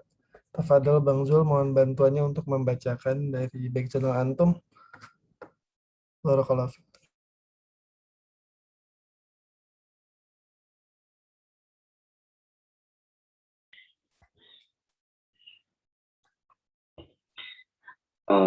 Pertanyaannya adalah dari Ahwat dari Umahat. Bismillah. Assalamualaikum warahmatullahi wabarakatuh. Ustaz mau bertanya, saya dari kecil sudah dibesarkan oleh orang tua angkat. Saat ini ibu angkat saya sudah tua dan saya pun sudah menikah. Saya ingin berbakti kepadanya di masa tuanya. Tapi mengingat ibu angkat itu kan bukan mahram untuk suami saya.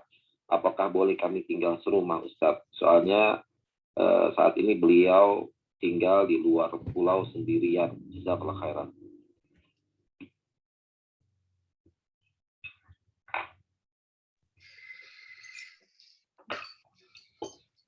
Bismillah. Terkait dengan ibu angkat yang bukan mahram, yang saat ini beliau sudah tua, yang mengasuh antum sejak kecil, dan jika yang bersangkutan di masa tuanya ini tidak ada seorang pun yang menjaga dan menjaga dan merawat beliau, maka dan antum sudah berkeluarga, artinya di sini ada suatu kemudahan. Kemudahan apa? Bahwa ibu angkat antum tidak sendirian di rumah antum. Di situ ada istri antum, ya, istri antum yang melayani dan merawat ibu angkat antum. Dan ini sebagai bentuk ihsan antum terhadap beliau. Wallahu a'lam bishawab. Dalam konteks seperti ini, ketika memang tidak ada yang merawat beliau di sana dari anak-anak kandungnya, maka antum adalah yang paling berhak untuk merawat beliau karena beliau adalah ibu angkat yang pernah mendidik antum sejak kecil. Wallahu a'lam bishawab. Antum berhak untuk mendidik, memelihara beliau, memuliakan beliau, menghormati beliau, ya, dan juga mencukupi segala kebutuhan beliau karena beliaulah yang memiliki jasa yang begitu besar terhadap antum ketika antum masih kecil. Wallahu a'lam bishawab. Barakallahu fiik. Baik, jazakumullah khairan Ustaz jawabannya. Dan ini kan yang bertanya ummahat Ustaz, akhwat Ustaz, dan ibu angkat tapi terkait bukan mahram bagaimana? bukan, maksudnya bukan mahram buat suaminya Ustaz maksudnya. Oh, nah, afwan, ana pahami yang bertanya ikhwan. Kalau Bukan, beliau makanya yang bertanya akhwat, dan berarti sang ibu di rumah tetap harus menjaga auratnya Ustaz ya. Nah, jika dia yang artinya ini anak angkatnya seorang akhwat, afwan anak kurang tadi. Nah, jika demikian lebih mudah ketika anti telah mendapatkan izin dari suami anti untuk merawatnya, itu adalah sesuatu yang jauh lebih mudah. Wallahu a'lam bishawab. Baik, barakallahu Ustaz. Wa fiik barakallah.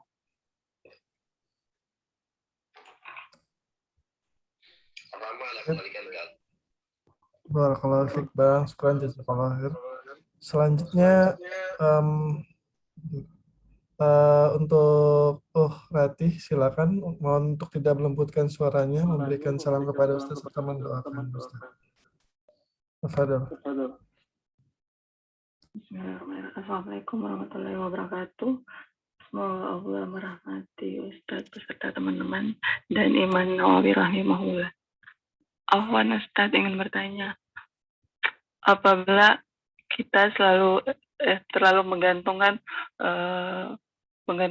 kepada segala sesuatu kepada Allah Subhanahu wa Ta'ala, sehingga kita selalu menggampangkan atau menyepelekan sebuah masalah gitu, sehingga jadi kayak jadi kayak nggak ada beban gitu Ustaz. Setiap ada masalah udahlah nanti ada insya Allah yang selesaiin, jadi kayak menggampangkan gitu.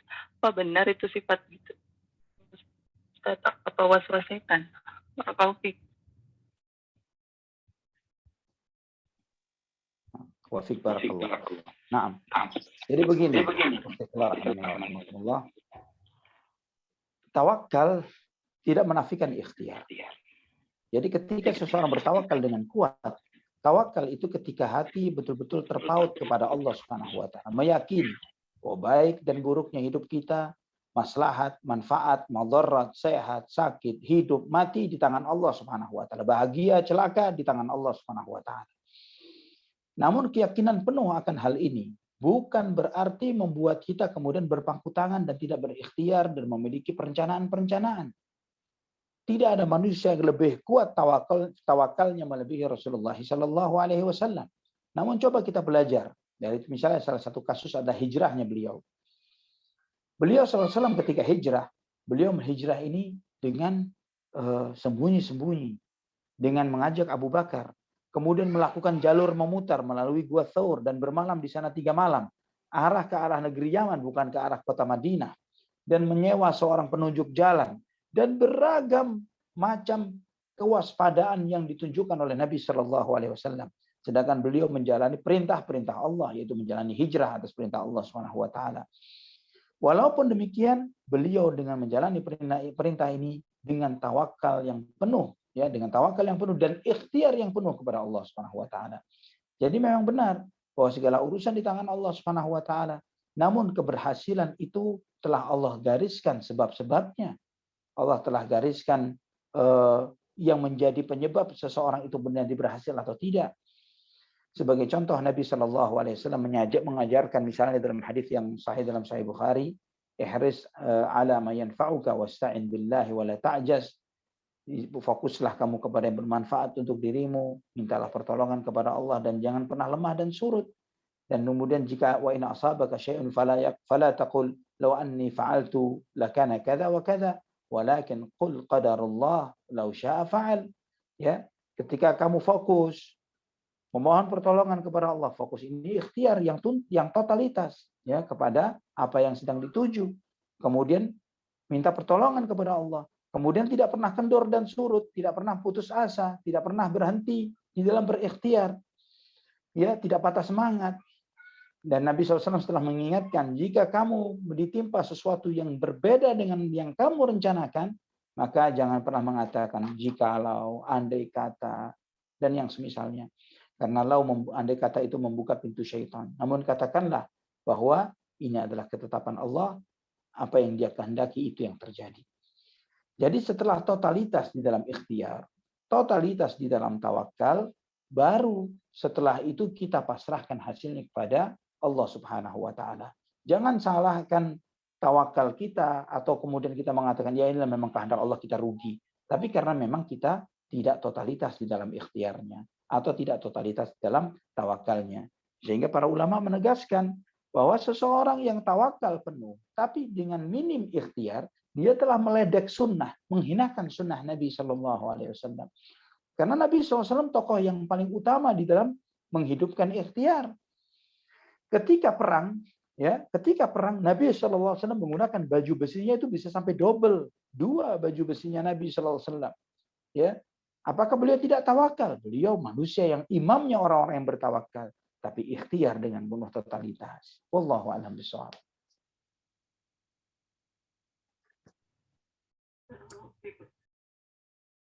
Masya Allah, semoga cukup jelas dan izin untuk turunkan. Selanjutnya pertanyaan dari Zoom. Minta tolong Akh Agung untuk membacakan pertanyaan dari Akhi Fakhri. Tafadhol Akh Agung. Bismillahirrahmanirrahim. Assalamualaikum warahmatullahi wabarakatuh. Jazakumullah khairan Ustadz dan tim ahensi mengaji atas ilmu dan kesempatan yang diberikan. Semoga Allah selalu memudahkan kita dalam menuntut ilmu syar'i dan dipertemukan kembali bersama-sama di dalam surga Allah untuk melihat wajah Allah. Amin ya Rabb. Ana izin bertanya mengenai hukum menghadiri acara yang melakukan tumpengan karena adanya peresmian kantor atau acara syukuran dengan anak yatim dan juga memakan tumpengan tersebut. Karena yang Ana tahu, tradisi tumpengan berasal dari tradisi yang mengandung bid'ah dan kesyirikan karena ada ritual ibadah pada dasarnya. Akan tetapi, karena berjalannya waktu, sekarang tersebar menjadi tradisi yang umum di masyarakat tanpa ada ritual bid'ah.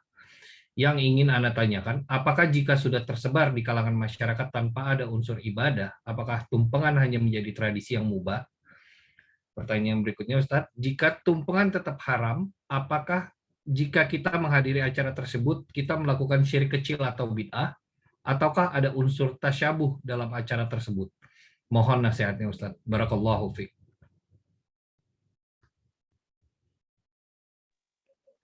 Wafiq barakallah. Baik.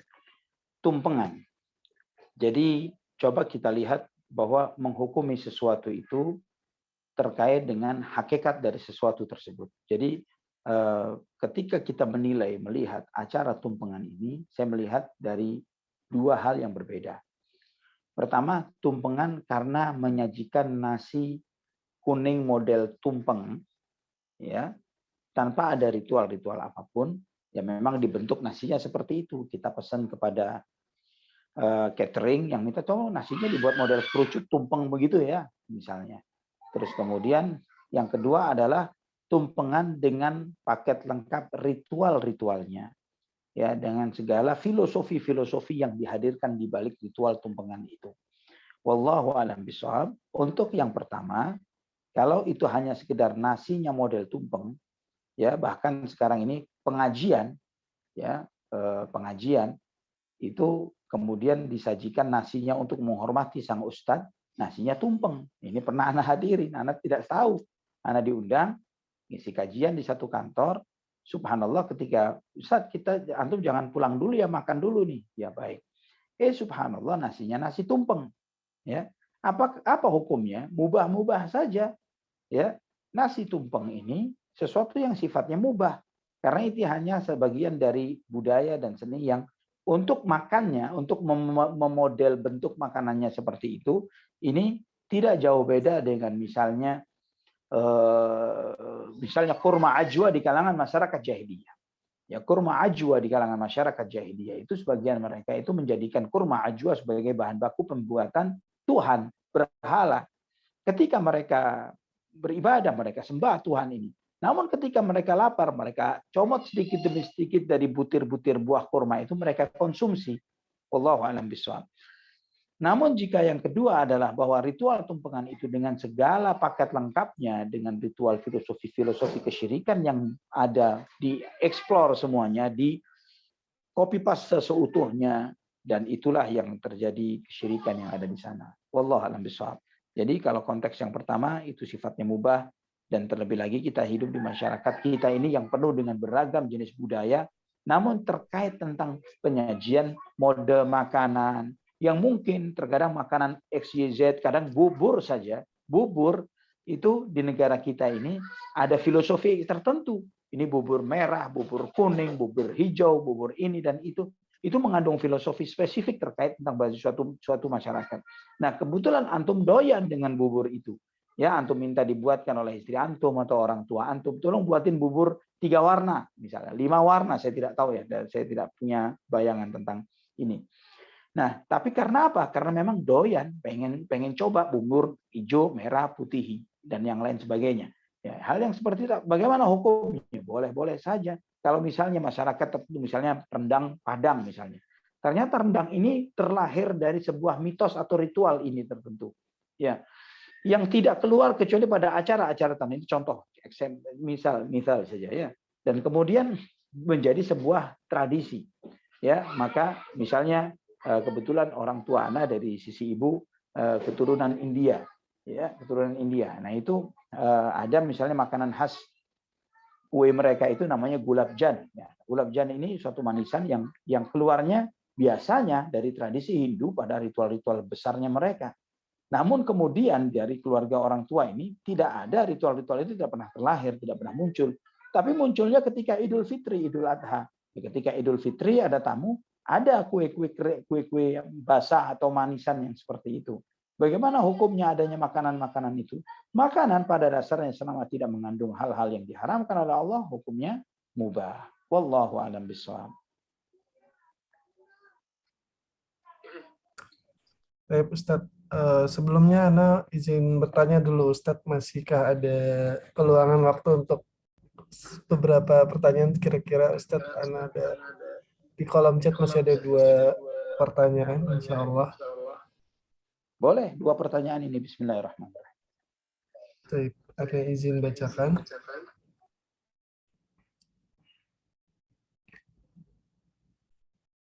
Dari seorang ukhti. Assalamualaikum Ustadz, izin bertanya, apabila suami atau istri kita meninggal dunia dan kita menikah kembali, bagaimana hubungan atau hukumnya di akhirat dengan suami atau istri sebelumnya? Terima kasih Ustadz. Assalamualaikum. Waalaikumsalam warahmatullahi wabarakatuh. Jadi ini pertanyaannya 2 pertanyaan, bukan 1 pertanyaan.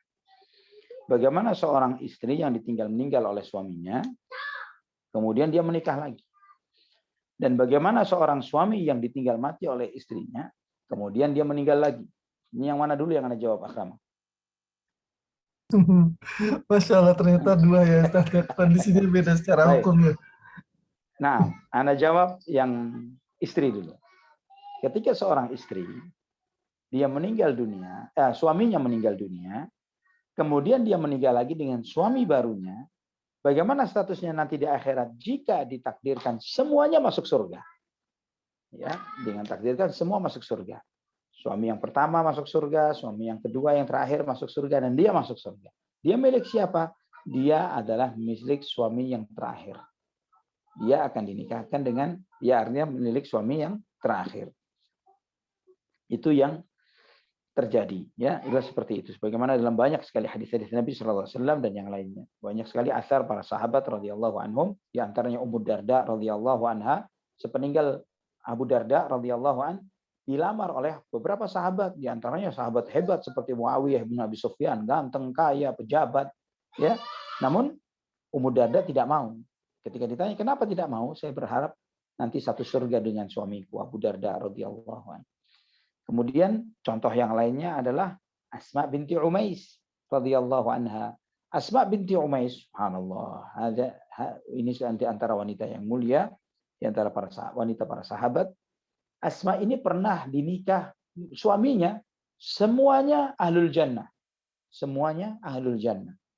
Yang pertama, suami pertamanya Ja'far bin Abi Thalib radhiyallahu anhu, At-Tayyar.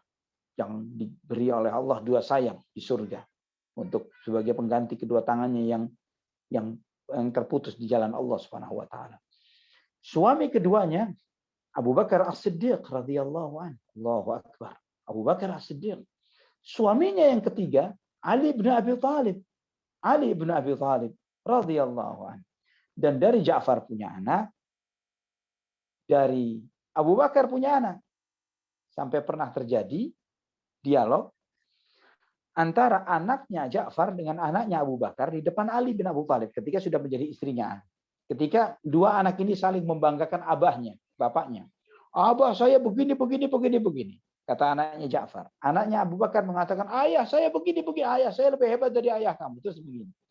Ali bin Abi Thalib melihat dialog dua putra ini. Kemudian dipanggil ibunya, ya Asma ta'ali. Wah, Asma dipanggil oleh Ali bin Abi Thalib.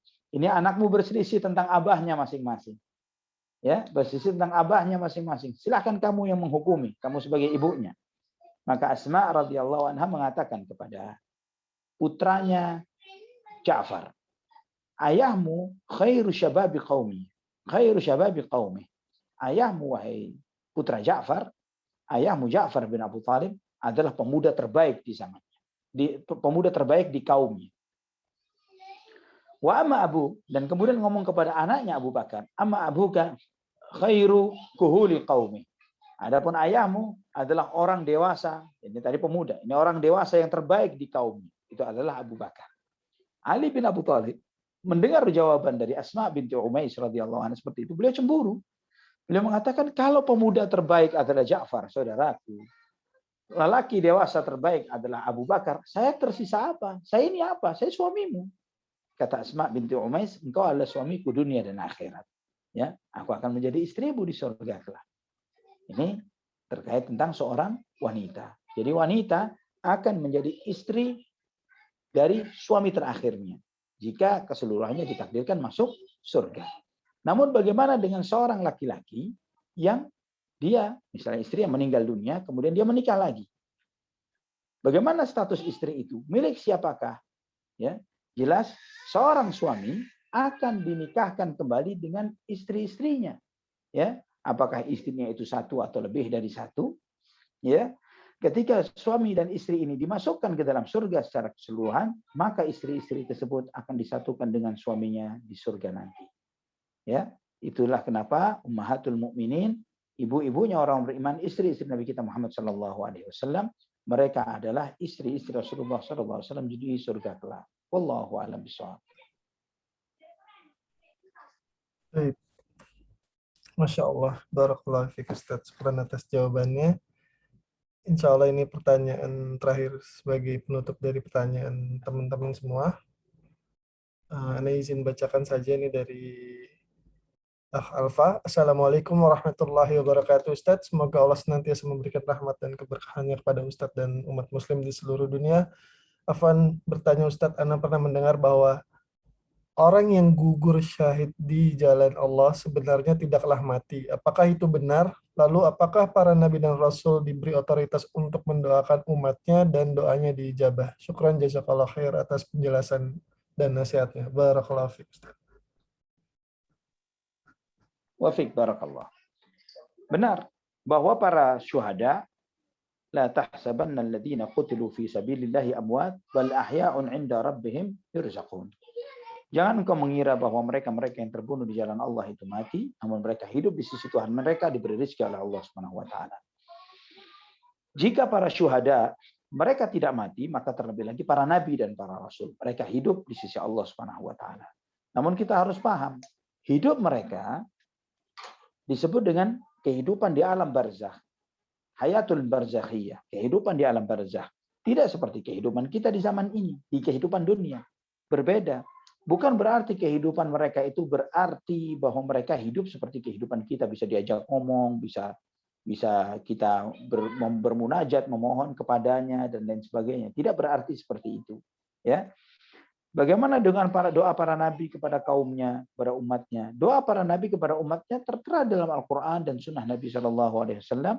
Rasulullah SAW ketika hidup beliau mendoakan kaumnya, ya. Namun setelah beliau Shallallahu alaihi wasallam wafat, Tidak ada satu asar yang menyebutkan bahwa Nabi SAW mendoakan kaumnya. Yang ada adalah bahwa beliau SAW menjawab salawat dan salam kaumnya, menjawab salam kaumnya, ya, menjawab salam umatnya. Sebagaimana dalam hadis yang sahih dalam Sahih Muslim, Inna lillahi malaikatan sayyahina fil ard yuballighuni an ummati as-salam. Sesungguhnya Allah Subhanahu wa taala memiliki malaikat-malaikat yang bertebaran di muka bumi yang menyampaikan salam umatku kepadaku. Ya, ini menunjukkan bahwa Nabi Shallallahu Alaihi Wasallam tidak tahu ketika ada umatnya yang memohon kepada Nabi, berbicara kepada Nabi Shallallahu Alaihi Wasallam dan sebagainya. Nabi SAW tidak tahu. Ada malaikat khusus yang memberitahu Nabi SAW, dan itu pun salam yang disampaikan, bukan yang lain, untuk menjawab salam, bukan untuk memohon. Ketika ada umat Muhammad berdoa, ya Rasulullah, tolong sampaikan kepada Allah begini misalnya, atau ya Rasulullah begini-begini. Hal yang seperti itu malah perbuatan kesyirikan, haram, bahwa kitanya harus berdoa dan memohon hanya kepada Allah saja. Iyyaka na'budu wa iyyaka nasta'in. Hanya kepadamu ya Allah kami beribadah, hanya kepadamu ya Allah kami memohon pertolongan. Artinya tidak boleh memohon pertolongan kepada selain Allah, termasuk tidak boleh memohon pertolongan kepada Rasulullah SAW. Bukti tambahannya lagi bahwa kehidupan beliau SAW dan para nabi dan para syuhada adalah kehidupan barzakh yang sangat berbeda aturannya dengan kehidupan di muka bumi. Buktinya ada khalifah. Ya, khalifah itu pengganti artinya. Khalifah gelarnya Abu Bakar adalah Khalifatul Rasulillah. Penggantinya Rasulullah, Abu Bakar As-Siddiq radhiyallahu anhu. Jika Nabi SAW diyakini sebagai hidup seperti hidup di kehidupan dunia, maka tidak perlu ada pengganti Rasulullah SAW. Ya, kenyataannya tidak seperti itu. Juga tidak ada para sahabat yang kemudian datang ke makam Nabi, kemudian minta musyawarah dengan Nabi SAW. Yang minta wangsit kepada Rasulullah. Jadi kita sedang berbeda pendapat terkait siapa penggantimu. Apakah Abu Bakar, apakah Umar, apakah Sa'ad bin Ubadah, atau yang lainnya, ya Rasulullah. Nah, ini tidak ada diskusi itu di ke makam Nabi. Ketika terjadi khilaf antara Ali bin Abu Thalib dengan Aisyah radhiyallahu anha, atau terjadi kegaduhan, kekacauan di masa Utsman bin Affan radhiyallahu anhu sampai terbunuhnya Utsman, tidak ada kisahnya sebagian sahabat datang ke kubur Nabi untuk mengadu kepada Nabi, ya Rasulullah ini ada kasus begini dan begitu, coba putuskan engkau untuk kami ya Rasulullah. Aisyah dengan Ali bin Abu Thalib, satu istri Nabi, satu menantu dan sepupu Nabi. Ketika terjadi perbedaan pendapat, mereka tidak datang ke kubur Nabi untuk ayo kita ngomong kepada Rasulullah SAW, kita laporkan kepada beliau agar beliau menampakkan diri, menyampaikan kepada kita wangsit dan lain sebagainya. Tidak ada sih itu semuanya. Ya, yang anehnya sebagian kiai, sebagian tokoh-tokoh yang ditokohkan secara keagamaan di zaman kita ini, seakan-akan mereka memiliki kedekatan yang jauh lebih spesifik ketimbang kedekatan Rasulullah SAW dengan Ali bin Abu Thalib, Rasulullah SAW dengan Utsman bin Affan, dengan Umar bin Khattab, dengan Abu Bakar As-Siddiq, dengan Aisyah binti Abi Bakar, istri beliau dan yang lainnya. Ya, ini menunjukkan keanehan-keanehan keyakinan dari sebagian masyarakat kita yang ada. Jadi telah dijawab bahwa betul mereka hidup, tapi kehidupannya adalah kehidupan alam barzakh. Kehidupan alam barzakh tidak sama dengan kehidupan di kehidupan dunia. Kehidupan dengan hakikat yang hanya Allah Subhanahu wa taala saja yang mengetahuinya. Dan kita meyakini bahwa Rasulullah SAW, para nabi dan para rasul, para syuhada, mereka hidup di alam barzakh sana. Mereka tidak mati, mereka hidup di alam barzakh. Mereka diberi rezeki, mereka diberi kemuliaan oleh Allah Subhanahu wa taala. Dan keyakinan kita ini bukan membuat kita kemudian memohon-mohon, meminta-minta, berharap-harap kepada mereka, karena memohon dan meminta dan berharap hanya kepada Allah Subhanahu wa taala semata, bukan kepada yang lain. Wallahu a'lam bishawab. Masya Allah. Barakallahu fiik Ustaz. Syukran jazakallah khair atas penjelasannya dan jawaban-jawaban dari pertanyaan kita semua. Sekaligus juga ana izin untuk sedikit menyampaikan penutup dari panitia dulu sebelum ditutup oleh Ustadz. Insya Allah kita akan bertemu lagi di kesempatan mendatang di pekan ini, di pekan berikutnya di hari Jumat untuk lanjutan pembahasan hadis Arba'in Nawawi ini. Ana ucapkan banyak terima kasih kepada ikhwan dan akhwat yang telah bertanya, karena melalui pertanyaan-pertanyaan antum semua, Ana pribadi mendapatkan banyak faedah yang bisa kita dengarkan bersama dari Ustadz. Taib Ustadz, sekaligus juga untuk menutupi perjumpaan kita pada malam hari ini, mungkin bisa memberikan sedikit intisari atau nasihat penutup dari kajian kali ini, dan Ana ucapkan banyak sekali terima kasih, syukran jazakumullahu khairan atas ilmu yang telah Ustadz berikan. Semoga Allah senantiasa berkahi ilmu dan usia Ustadz, serta menjaga Ustadz beserta keluarga dan juga seluruh umat muslim di seluruh dunia. Baik Ustadz, Falyatafadhal Ustadz. Baik. Ikhwatal iman rahimani wa rahimakumullah, pada kesempatan malam ini kita melengkapkan pemahaman kita tentang wujudnya Allah Subhanahu wa taala dan kemudian tauhid rububiyah. Ya, tentang tauhid rububiyah dan apa buah tauhid rububiyah ketika kita memanfaatkannya dengan benar akan melahirkan tauhid uluhiyah yang kokoh. Tentang tauhid uluhiyah itu bagaimana? Tauhid al-asma wa sifat bagaimana? Nanti insya Allah kita akan kaji pada kesempatan yang akan datang. Ini kenapa saya mohon kepada antum semuanya untuk lebih bersabar, karena membicarakan rukun iman ini butuh kesabaran. Ya, memang mungkin insya Allah berhenti yang paling lama di hadis kedua. Tapi memang kenapa berhenti lama ini? Karena banyak di antara kita kaum muslimin dari lahir beriman kepada rukun Islam yang 6, rukun Islam yang 5, rukun iman yang 6. Ya, kita percaya kepada itu, tapi poin demi poinnya, satu demi satunya belum kita pahami dengan benar. Kita akan mencoba memahaminya dengan benar sesuai dengan tuntunan Al-Quran dan Sunnah Nabi Sallallahu Alaihi Wasallam. Semoga dengan pemahaman yang benar ini akan melahirkan ma'rifatullah yang hak, yang benar, ya, yang benar, sehingga insya Allah yang akan memudahkan kelak, memudahkan kita semuanya kelak ketika kita kembali kepada Allah, ditanya man rabbuka, wa man nabiyuka, wa madinuka, kita menjawab ketiganya ini dengan benar, Rabbi Allah, Nabi Muhammad Sallallahu Alaihi Wasallam, wa dini al-Islam. Sampai di sini kesempatan kita. Semoga Allah menganugerahkan kepada kita ilmu yang bermanfaat dan amal yang saleh. Aqulu qauli hadza, subhanakallahumma wa bihamdika asyhadu an la ilaha illa anta astaghfiruka wa atubu ilaik. Wassalamu alaikum warahmatullahi wabarakatuh. Waalaikumsalam warahmatullahi wabarakatuh. Syukran jazakumullah khairan Ustaz, barakallahu fiik. Syukran juga buat Bang Zul, Bang Denny, Akh Agung, Akh Alfa, dan teman di ANC mengaji semua. Barakallahu fiikum jami'an. Ana izin tutup ya Ustaz.